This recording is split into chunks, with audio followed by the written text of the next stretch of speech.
My name is Ijaz Farooq और आप देख रहे हैं PPSC smasher. First year computer science में chapter number 3 algorithms and problem solving और आज का हमारा टॉपिक है ग्रीडी एल्गोरिथम्स। सबसे पहला पॉइंट कि ये कोई एल्गोरिथम नहीं है, ये प्रॉब्लम सॉल्विंग टेक्निक है। इस टेक्निक के ऊपर बेस करके काफ़ी सारे एल्गोरिथम्स बनाए गए हैं। तो बस इसका क्योंकि नाम ग्रीडी एल्गोरिथम है तो लेकिन आप लोगों ने कन्फ्यूज नहीं होना कि ये अपने आप में कोई एल्गोरिथम हरगिज़ नहीं है, तो ये एक प्रॉब्लम सॉल्विंग टेक्निक है। तो ग्रीडी एल्गोरिथम क्या है, ग्रीडी से इसमें क्या मुराद है, क्या ये लालची एल्गोरिथम है, लालच इसमें क्या मुराद है। तो इसका देखेंगे किस तरह से काम करता है। पहली बात तो ये कि ये किसी भी प्रॉब्लम को स्टेप बाय स्टेप सॉल्व करता है। हर एक प्रॉब्लम को ये चंक्स में डिवाइड करता है या कह लें कि सब प्रॉब्लम्स में डिवाइड करता है और बारी बारी उनको सॉल्व करने की कोशिश करता है। तो यानी कि ग्रीडी एल्गोरिथम में हम हर स्टेप पर एक इनपुट्स को कंसीडर करेंगे और यहाँ पे हमारा एक सोल्यूशन होगा। इस सोल्यूशन सेट में हम इसको इंक्लूड करेंगे और मैं चेक करूँगा कि अगर इस सोल्यूशन सेट को इस इनपुट को इस सोल्यूशन सेट में इंक्लूड करने से मैं ऑप्टिमल सोल्यूशन की तरफ जा रहा हूँ, फिर तो मैं इस सोल्यूशन को कंसिडर करूँगा, अदरवाइज मैं इसको कंसिडर नहीं करूँगा। साउंड्स कॉम्प्लेक्स, लेकिन अभी मैं आपको समझाऊंगा तो इंशाल्लाह सब कुछ समझ आ जाएगी। पहला पॉइंट हो गया कि स्टेप इसमें सॉल्व करता है। दूसरा पॉइंट देखें, एट एवरी स्टेप, हर स्टेप पे it chooses the best possible option. ये जो है जो बेस्ट पॉसिबल ऑप्शन होगा, यानी कि मैंने कहा कि हर स्टेप पे इसके पास एक से ज़्यादा ऑप्शन होंगे, ये उनमें से बेस्ट पॉसिबल ऑप्शंस को सिलेक्ट करेगा और इसको हम बोलेंगे लोकल बेस्ट या लोकल ऑप्टिमल। अभी मैं आपको बताता हूं कि लोकल बेस्ट या लोकल ऑप्टिमल से क्या बात है। तीसरा पॉइंट देखें, इस ऐसा करने से ये उम्मीद रखता है कि दी स्मॉल बेस्ट चॉइसेस, क्योंकि हम हर स्टेप पे बेस्ट चॉइस को सिलेक्ट करते आ रहे हैं, अल्टीमेटली ऐसा करने से हमें ओवरऑल बेस्ट सोल्यूशन मिल जाएगा।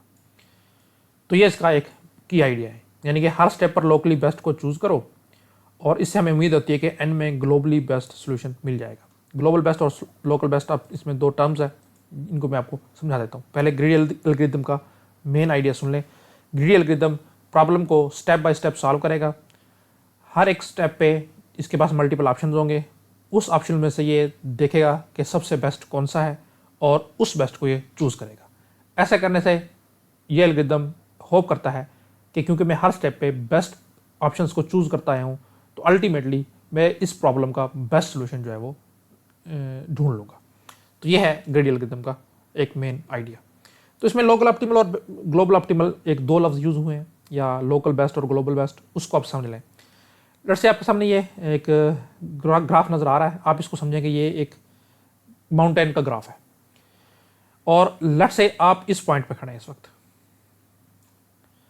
आप इस पॉइंट पे खड़े हैं तो आपके आसपास आप इस तरफ बेशक आप लेफ्ट साइड पे देखें, बेशक आप राइट साइड पे देखें, यानी कि आप एक कदम लेफ्ट साइड लें या एक कदम राइट साइड लें, आपको ये फील होगा कि आप जो हैं नीचे जा रहे हैं।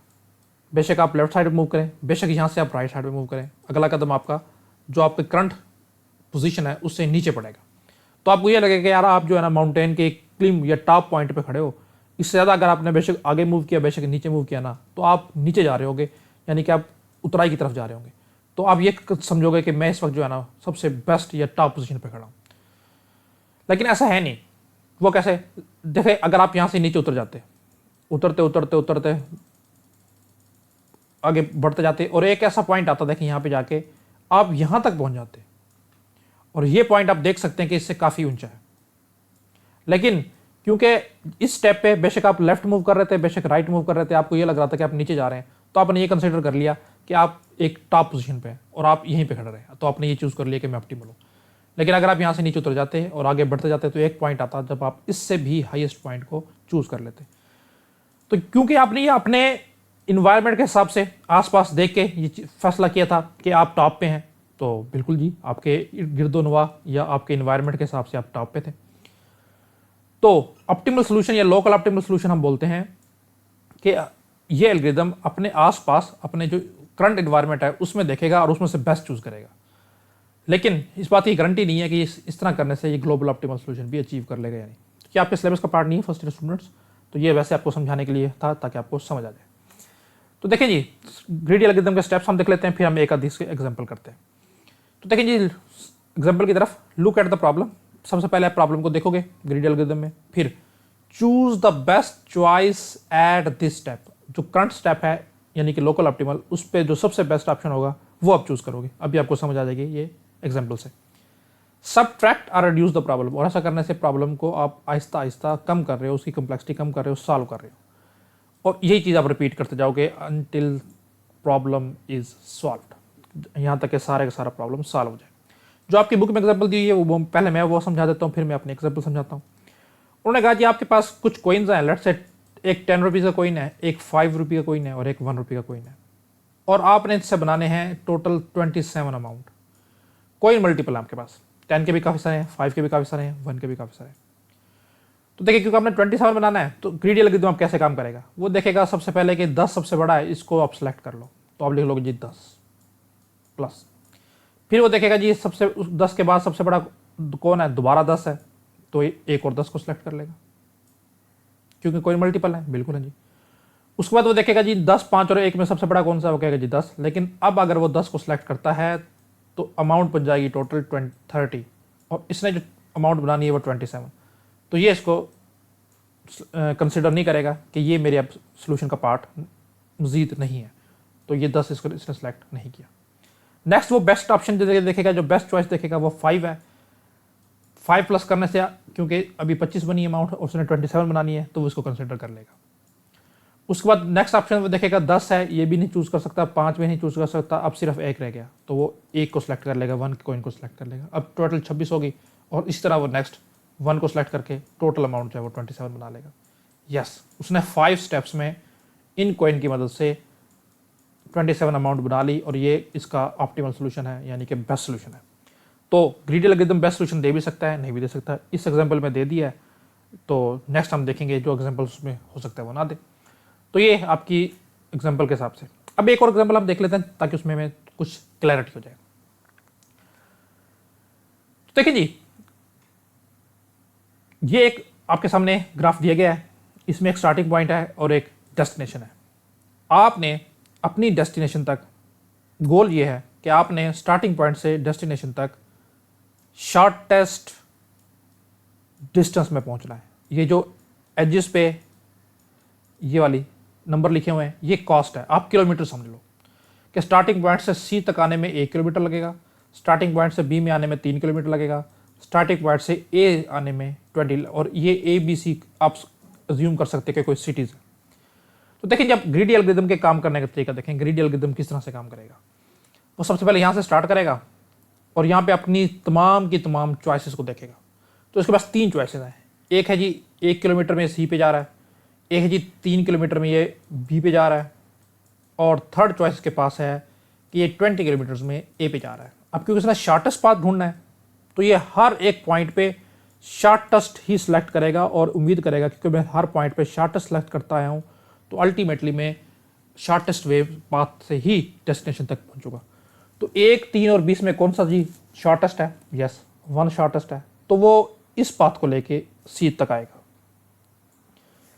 बाकी ज़्यादा थे, तो इसने अपने करंट सिनेरियो में करंट जो पॉइंट है, करंट स्टेप है, उस पर सबसे ऑप्टिमल, सबसे बेस्ट चूज़ किया। यस, 1 सबसे बेस्ट है इस पॉइंट पे, तो वो सी तक आ गया।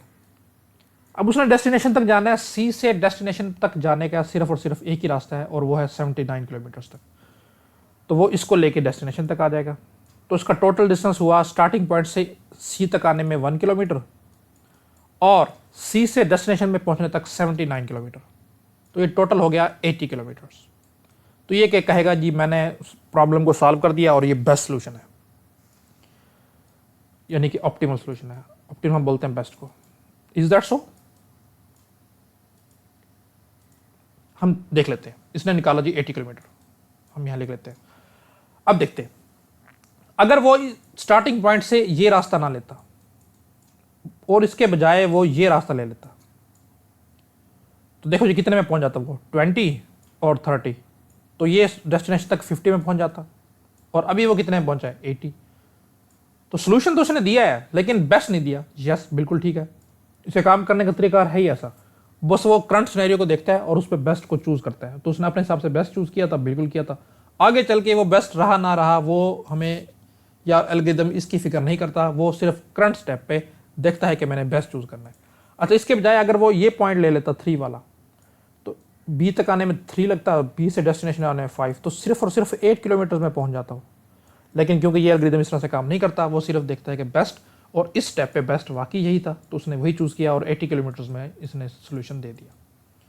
तो ये तरीका था ग्रीडी एल्गोरिदम्स के काम करने का। ग्रीडी एल्गोरिदम पहले एग्जांपल में हमने देखा उसने बेस्ट सोल्यूशन दिया, 27 कॉइन्स के थ्रू बना दिया। दूसरी में हमने देखा उसने नहीं दिया। एक और एग्जांपल हम देख लेते हैं। ये एक आपके सामने ग्राफ नजर आ रहा है। तो इसने क्या करना है जी, मैक्सिमाइज करना है सम को, यानी कि नोड्स पे जो नंबर दिए गए हैं ना, उसने लीफ नोड तक किसी तक पहुंचना है और इस तरह से पहुंचना है कि मैक्सिमम उसका सम बने। देखें जी, इस स्टेप पे वो खड़ा है, यहां से वो स्टार्ट कर रहा है, तो यहां से ये जाएगा 3 नंबर वाली नोड है और यहां से जाएगा 10 नंबर वाली नोड है। तो ये ग्रीडी है, ये मैक्सिमम की तरफ जाएगा, हमने मैक्सिमम की तरफ जाना है। तो ये कहेगा मैं इस तरफ जाता हूँ क्योंकि ये मैक्सिमम है, ये कम है, तो आगे जाके हो सकता है ये मजीद मैक्सिमम पर है, तो ये ले लेगा जी 10। अब 10 के बाद इसके बाद 2 ऑप्शन है, एक 7 और एक 8। अब अगेन ये मैक्स चूज करेगा, 7 और 8 में से मैक्सिमम कौन सा है, 8, यस। तो 10 + 8 8, तो ये 18 इसने सम बनाया, सोल्यूशन दे दिया। लेकिन हम चेक करते हैं कि ये वाकई ही ऑप्टिमल सोल्यूशन है। देखें जी, अगर वो इस स्टेप पे इस रूट को ना लेता बल्कि इधर आ जाता तो 3, और आगे चल के इसके पास देखो मजीद 2 रास्ते थे, एक इधर और एक इधर। हाँ, अगर ये वाला लेता तो 3 + 4 7, तो ये बिल्कुल भी ऑप्टिमल नहीं है, क्योंकि पहले जो उसने निकाला था अपनी अप्रोच से वो 18 था। लेकिन इस 3 पे आने के बाद अगर वो इस तरफ आ जाता तो टोटल डिस्टेंस, ये टोटल सम बन जाता 3 + 100 यानी कि 103। और एक्चुअल ऑप्टिमल सोल्यूशन जो ग्लोबल ऑप्टिमल था, बेस्ट था, वो ये था। लेकिन हमने कहा है कि ग्रीडी एल्गोरिथम इस तरह से काम करता है कि वो सिर्फ और सिर्फ करंट स्टेप को देखता है, और ऐसा करने से उसको बेस्ट सोल्यूशन मिल भी सकता है, नहीं भी मिल सकता, लेकिन सोल्यूशन मिल जाएगा और जल्दी मिल जाएगा, ये गारंटी होती है। तो ये था जी आज का टॉपिक। उम्मीद है कि आपको ग्रीडी एल्गोरिथम के काम करने का तरीका समझ आ गया होगा। फिर से बता रहा हूँ, ये कोई एल्गोरिथम नहीं है, ये एक प्रॉब्लम सॉल्विंग टेक्निक है। इस पे बेस करके काफ़ी सारे एल्गोरिथम्स बनाए गए हैं, और वो इंशाल्लाह ताला आप आहिस्ता आहिस्ता अपनी हायर क्लासेस में पढ़ लोगे कि ग्रीडी एल्गोरिथम कौन कौन से। एक ही मैं एग्जांपल दे भी देता हूँ, जैसे कि ऑप्टिमल मर्ज पैटर्न है, ये ग्रीडी एल्गोरिथम पे काम करता है। इसके अलावा डाइकेस्ट्रो एल्गोरिथम है, ये ग्रीडी एल्गोरिथम पे काम करता है, एंड सो ऑन, काफ़ी सारे। तो दीजिए जी इजाज़त, नेक्स्ट लेक्चर में इंशाल्लाह मिलते हैं। अल्लाह हाफिज़।